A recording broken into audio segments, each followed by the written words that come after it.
Well, we are anticipating being joined by Indiana's Attorney General Todd Rokita. He is suing Indiana University Health for allegedly mishandling the case of a doctor who spoke publicly about performing an abortion for a 10-year-old girl who was raped last summer. And I do understand we have him with us. We'll bring him in a moment. But Rokita claims the healthcare system prioritized Dr. Caitlin Bernard, the doctor who performed the abortion, instead of the 10-year-old patient's confidentiality after Bernard spoke to the Indianapolis Star about this young patient. Now, this case garnered major public attention due to the fact that Bernard performed the procedure days after the Supreme Court struck down Roe v. Wade.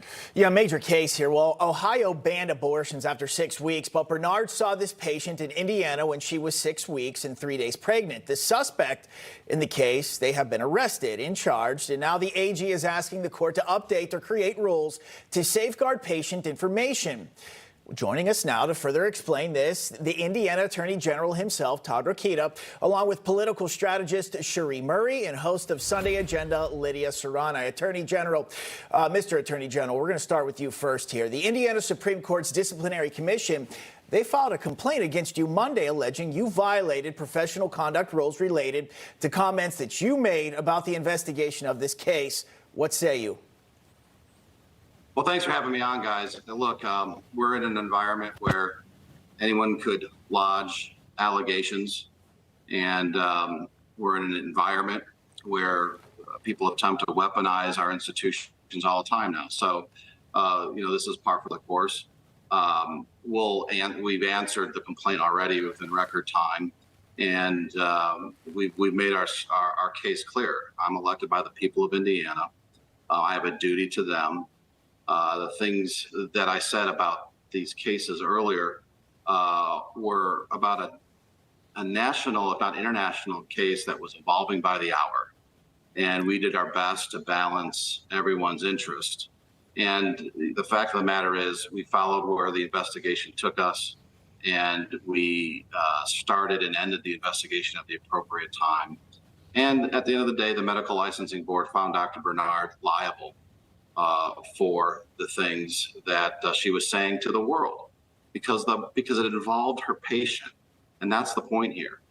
And for IU Hospital now, in the suit I filed Friday, is about the same thing. It's not targeting Bernard, but her employer for doing things like not reporting the disclosure of the information, not getting the consent of the little girl's parent to go to the media, not properly training its workforce, for inconsistently treating members of its workforce.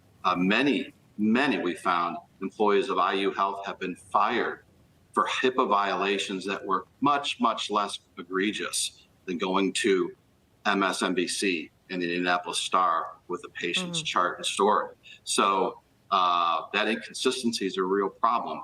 And what I want to do in that 36,000 member workforce is make sure that people aren't confused, because if you don't have that trust between a patient and a doctor, you don't have modern medicine. Yeah, Mr. Attorney General, I'm sorry to interrupt you there, but I just want to ask, this case was over a year ago. Why is all this happening now? And also, I don't want to ignore the fact that, yes, we're talking about a potential or alleged HIPAA violation, but at the same time, we're talking about a 10-year-old who was raped in one state and then given an abortion across state lines. It seems like, you tell me, is there more going on here than just a HIPAA violation?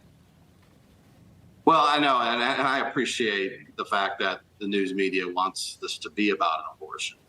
And I don't think we want. I want to interrupt, though. It's not that we want it to be about abortion, but it's also, I feel like we're kind of burying the lead because people hear 10-year-old girl who was raped and then got an abortion. So again, I just want to ask again. This was a year ago. This case.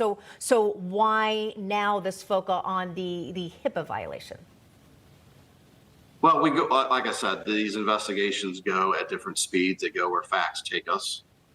So there's no predetermined timeline for these things. In fact, the statute of limitations, I believe, on the hospital, for example, is up to 6 years. So when the case was ready, when the case was right, that's when we filed it. But the point is, because I don't want to ignore this little girl or what happened to her. That's not what I mean by what I say. It's a horrific situation. I can't imagine any of us being in the situation. Okay, That Mr. isn't Attorney the General. problem. Yep. Yeah, sorry. That isn't the problem. It's the We got to privacy go here. violations Thank you for the time, though. Not to cut you off, but we do got to go.